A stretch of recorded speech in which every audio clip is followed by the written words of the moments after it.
Don't just live for tomorrow, or just live in yesterday.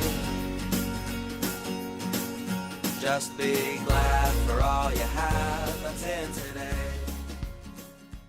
Hey everyone, Connie here, and welcome to my blind reaction to the One Piece movie Dead End Adventure. So this may be coming out of nowhere for a lot of you, but some of you may have heard that today is the 23rd anniversary of the initial release of One Piece in Shonen Jump. 23 years this series has been going on, and it's not even at the end yet. It's not even what I would say close. There's still so much more to go. Um, Now I'm not caught up with the anime. I don't read the manga, but I decided this was a movie I had never seen, and I wanted to react to it special for today. Um, I know almost nothing about it. I'd seen like out of context clips and stuff before, but that's about it. Um, all I know is that it was the fourth movie released for One Piece. It does take place pre-time skips, so there are the original uh, appearances for any and all of the crew that are there at the moment. Though I don't know how many of the crew are there. I'm not sure. Like I don't know if Chopper or Robin are there, for example. I know everyone before the Chopper is there, but that's all I know for sure.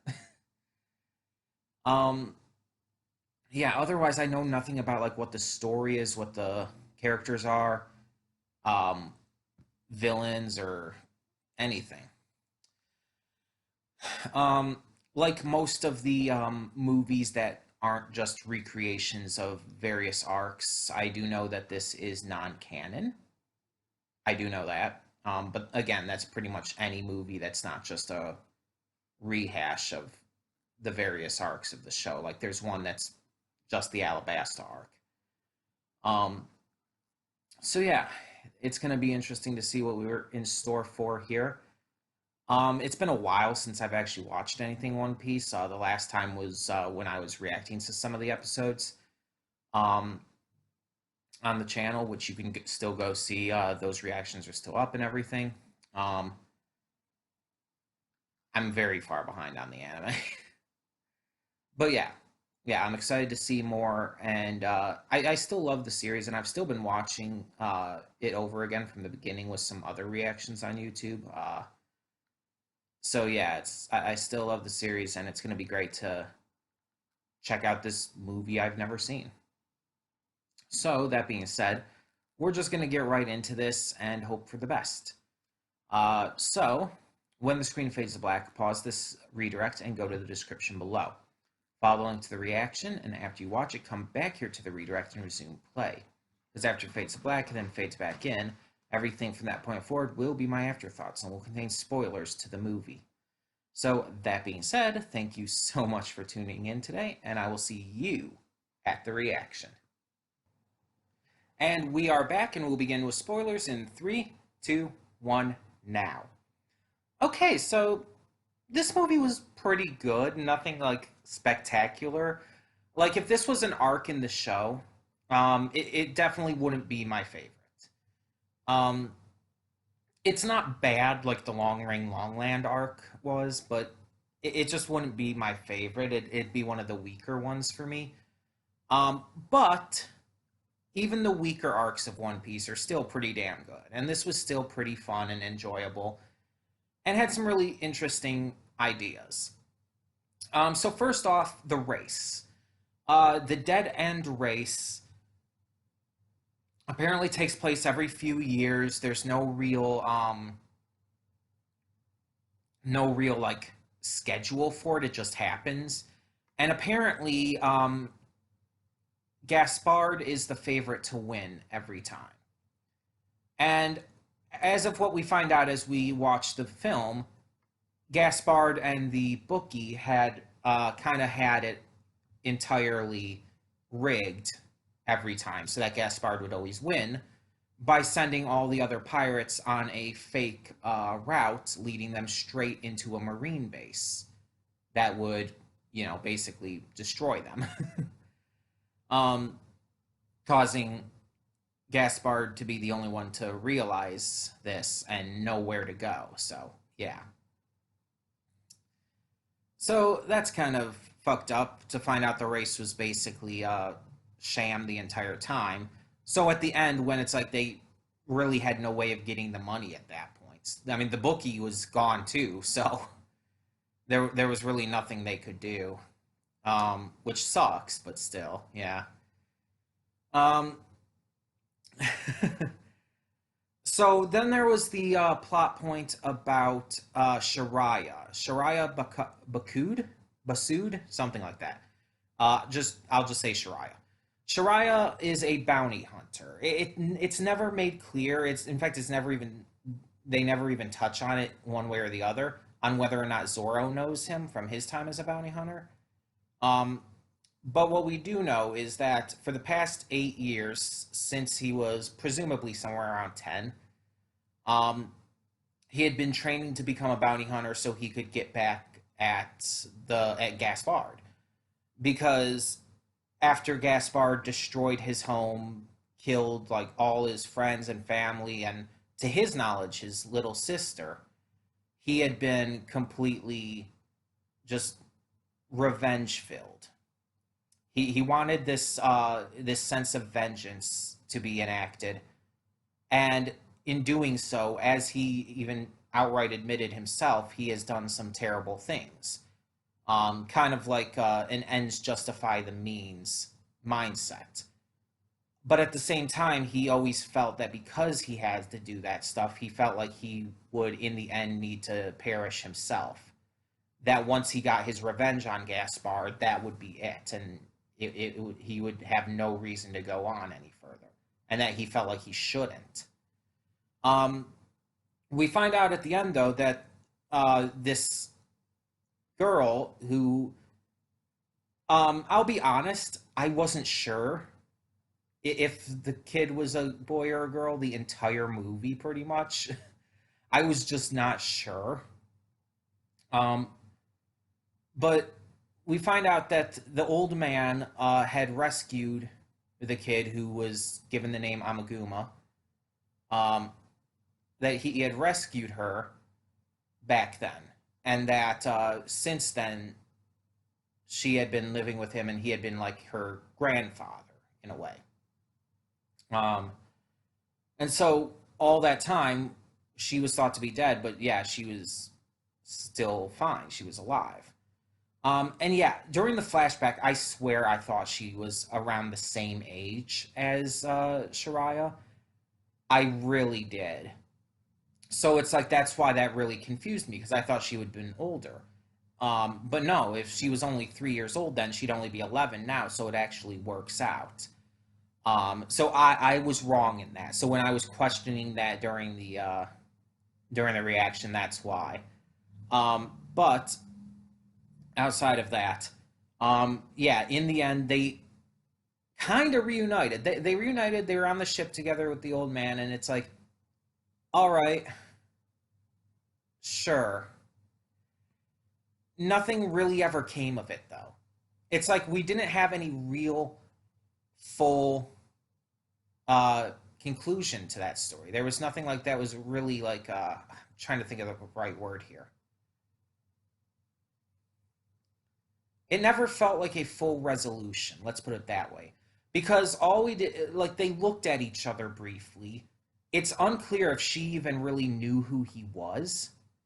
And at the end, it's like he agreed to continue on and to give this all a chance and to not just wish for death at this point.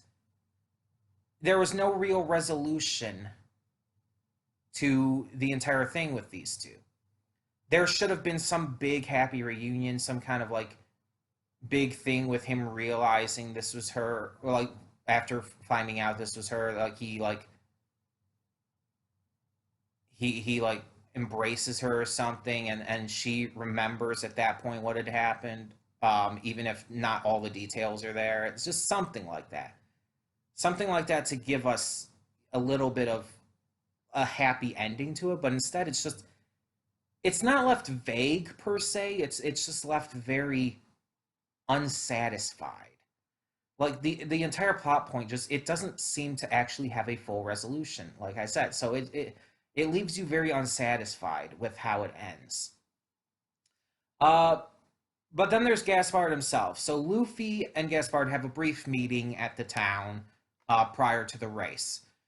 We see that Gaspard has little to no respect or care for his crew. There's a crew member specifically who he basically disowns simply because he was beaten by Luffy and Shiraya.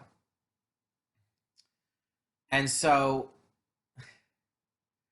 because of that, Luffy gets really pissed and refers to him as trash and everything.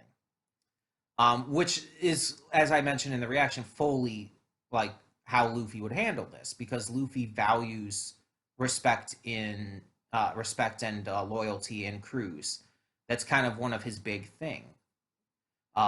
Whenever he sees um, a captain, an enemy captain or whatnot, being just insanely disloyal to his crew, Luffy gets pissed, whether it's with Krieg or Captain Kuro or whoever.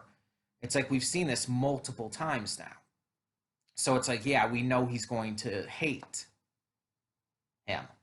And we find out that Gasparde's Devil Fruit ability is Ame Ame no Mi, which is a candy syrup, Logia type fruit. Which is a very interesting one. Like, there's so many Logia types. There's darkness, there's fire, there's magma, there's electricity, and it's like we see all these different Logia types within the course of the series, but you never think of a Logia type being something like candy syrup. So it's a really unique idea. It's a really weird idea, but unique. And he uses it as you would expect him to. He uses it kind of to trap his opponents, using the stickiness of it. But he can also harden it into spikes and whatnot, which he uses as offensive weapons as well. It's actually a really strong Devil Fruit power, all things considered, having both offensive and defensive capabilities. It's really, really strong. It's not the strongest, but it is still strong. So it's really interesting to see something like this done. The battle with Luffy it was a very interesting battle, had a lot of interesting imagery to it, and Luffy figuring out how to stop it with Sanji's help using the flower was really smart, and I liked that. Um, the battle I was good with. Like, that was very satisfying to watch. Um, Especially the way Sanji helped. It was very just kind of like, oh, here, use these. See ya. Because he was told not to outright interfere, that Luffy wouldn't like that, which, yeah, fair enough. That we've seen that kind of thing in the past as well. Um, so really my only big complaints is that the resolution and closure, that was the word I was trying to think of before. The movie had very little satisfying closure to a couple of the different plot points, especially with Shiraya and his sister. That was just extremely unsatisfying and had no real closure to it. The animation was great. The 3D like view of the town at the beginning was a little weird. It was a little off to me, admittedly, but otherwise the animation was great, especially for the time in which this was made and everything. The voice acting was great. That's kind of to be expected from One Piece, though. And yeah, I thought it was very One Piece. Like, that's one thing you have to take into account. Like, how well does this fit into the world and style of the series? And it very much did. It was very One Piece. Even the reveal that the girl was the sister the entire time was very One Piece. Let's be completely honest here. That's a very One Piece thing to do. Um, but yeah, overall, I enjoyed it. It wasn't my favorite part of any kind of One Piece media, but I enjoyed it enough. So yeah, that being said, like I said at the beginning, this was just a way to celebrate the 23rd anniversary of the series since it first debuted in Shonen Jump back in '97. And so it's like this is, as I've stated it in the past and saying it again, it's just like One Piece has always been a very big series to me. Um, I've always really just not just generally enjoyed it. Yeah, I've always enjoyed it, but even more than that, it's like it was one of the first anime I ever saw. It was easily one of my favorite anime growing up before I even fully knew what anime was, and was always one of those that just stuck with me more so than most any others. And even though I'm like still so very far behind, it's like I still love it and still think it's a just fantastic series that deserves so much praise, so much attention. And I'm so glad that more and more people get to check it out, whether you see all those different opening reactions on YouTube, or some people have actually started reacting to the series just generally. Um, so it's like, yeah, I'm glad it's getting that much more attention. But, but it does suck, admittedly. It does suck being so far behind at this point because it's like I'm like 150 episodes behind, somewhere around that at this point. Um, just because I just keep getting behind and everything, and the series just keeps going and keeps going. So yeah, it's just like gotta account for all of that. Um, just you know, I kind of I kind of wish there was something we could do about that. You know, that would help me at least a little bit at a time, get caught up to some degree, or at least just start watching it more actively again. Yeah, it just, if only there was a way, like adding it to the schedule. I think it's at that point where we can add another show.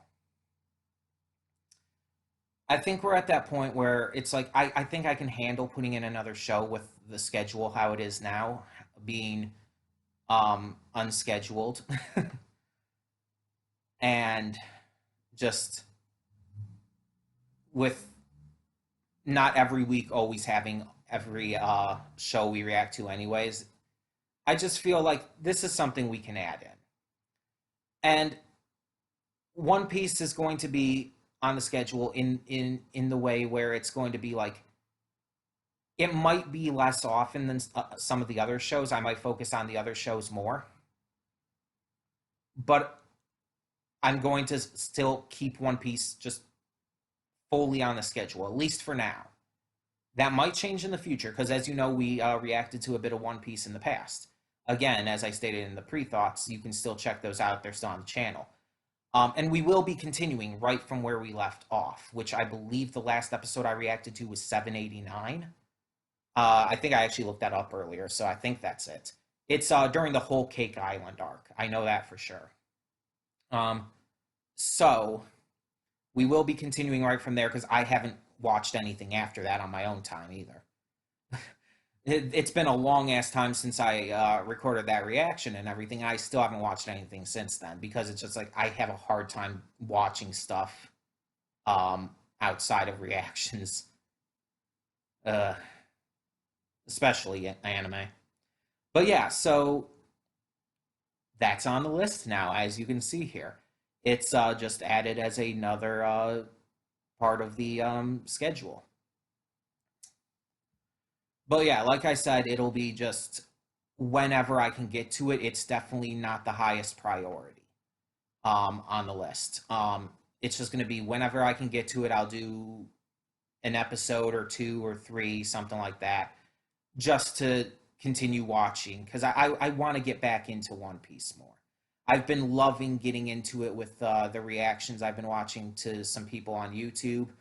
Um, this one guy named Ruff, I think the channel is Ruffles TV or something like that. Um, but he's doing a reaction to the series. He's currently at uh, not Whiskey Peak. My mind went straight to Whiskey Peak, and I know that's wrong. Um, he's before that. He's before the Grand Line still. Uh, what is the name of the town? My mind is blanking on it. The town of the beginnings and ends. I know that. I know its nickname. Where Gold Roger was both where he was born and where he died. Why can't I think of the name of the town? Where Smoker is first introduced. My God, I am having a brain fart here.